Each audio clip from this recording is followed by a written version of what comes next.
ಭಾರತದಲ್ಲಿರುವ ಲಕ್ಷಾಂತರ ಹಿಂದೂ ದೇವಸ್ಥಾನಗಳನ್ನು ಸರ್ಕಾರದ ಹಿಡಿತದಿಂದ ಮುಕ್ತಗೊಳಿಸಿ ಅವುಗಳನ್ನು ಸಂಪೂರ್ಣವಾಗಿ ಹಿಂದೂ ಸಮಾಜಕ್ಕೆ ಹಸ್ತಾಂತರಿಸಬೇಕು ಎಂದು ವಿಶ್ವ ಹಿಂದೂ ಪರಿಷತ್ ಆಗ್ರಹಿಸಿದೆ.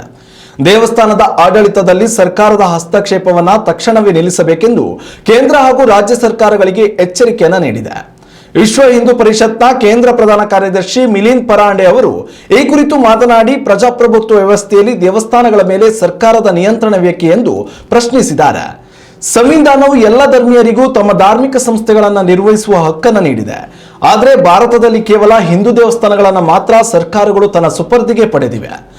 ಮಸೀದಿ ಅಥವಾ ಚರ್ಚ್ಗಳ ಆಡಳಿತದಲ್ಲಿ ಸರ್ಕಾರ ಹಸ್ತಕ್ಷೇಪ ಮಾಡುವುದಿಲ್ಲ ಎಂದಾದರೆ ದೇವಸ್ಥಾನಗಳ ವಿಷಯದಲ್ಲಿ ಈ ತಾರತಮ್ಯ ಬೇಕೆ ಎಂದು ಅವರು ಆಕ್ರೋಶವನ್ನು ವ್ಯಕ್ತಪಡಿಸಿದ್ದಾರೆ. ದೇವಸ್ಥಾನಗಳ ಆದಾಯವನ್ನ ಹಿಂದೂ ಧರ್ಮದ ಪ್ರಚಾರ ಮತ್ತು ಅಭಿವೃದ್ಧಿಗೆ ಬಳಸುವ ಬದಲು ಸರ್ಕಾರಗಳು ಬೇರೆ ಉದ್ದೇಶಗಳಿಗೆ ಬಳಸುತ್ತಿವೆ ಎಂಬ ಗಂಭೀರ ಆರೋಪವನ್ನ ಸನಾತನ ಧರ್ಮದ ಅನುಯಾಯಿಗಳು ಮಾಡುತ್ತಿದ್ದಾರೆ.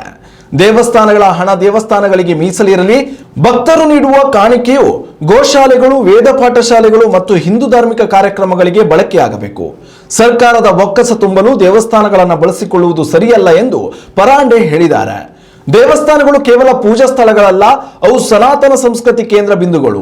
ದೇವಸ್ಥಾನದ ನಿರ್ವಹಣೆಗೆ ಭಕ್ತರು, ಸಂತರ ನೇತೃತ್ವದ ಮಂಡಳಿಗಳಿಗೆ ಹಸ್ತಾಂತರ ಮಾಡುವುದರಿಂದ ಧರ್ಮದ ಪುನರುತ್ಥಾನ ಸಾಧ್ಯ ಅನ್ನೋದು ವಿಶ್ವ ಹಿಂದೂ ಪರಿಷತ್ ನಿಲುವು. ದೇವಸ್ಥಾನಗಳನ್ನು ಸರ್ಕಾರದಿಂದ ಮುಕ್ತಿ ದೊರಕಿಸಲು ಜನಾಂದೋಲನ ರೂಪಿಸಲು ಸಿದ್ಧತೆ ನಡೆಸಲಾಗುತ್ತಿದೆ.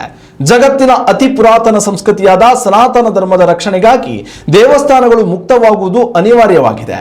ವಿಶ್ವ ಹಿಂದೂ ಪರಿಷತ್ನ ಈ ಅಭಿಯಾನವು ಈಗ ದೊಡ್ಡ ಮಟ್ಟದ ಕ್ರಾಂತಿಗೆ ಮುನ್ನುಡಿ ಬರೆದಿದೆ.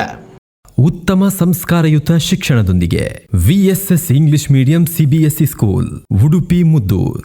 ನರ್ಸರಿಯಿಂದ 10ನೇ ತರಗತಿವರೆಗೆ ಶಿಕ್ಷಣದ ಜೊತೆಗೆ 5ರಿಂದ 10ನೇ ತರಗತಿವರೆಗಿನ ವಿದ್ಯಾರ್ಥಿನಿಯರಿಗೆ ಉತ್ತಮ ಹಾಸ್ಟೆಲ್ ಸೌಲಭ್ಯವೂ ಇದೆ. ನಿಮ್ಮ ಮಕ್ಕಳ ಪ್ರವೇಶಾತಿಗಾಗಿ ಈ ಸಂಖ್ಯೆಗೆ ಕರೆ ಮಾಡಿ.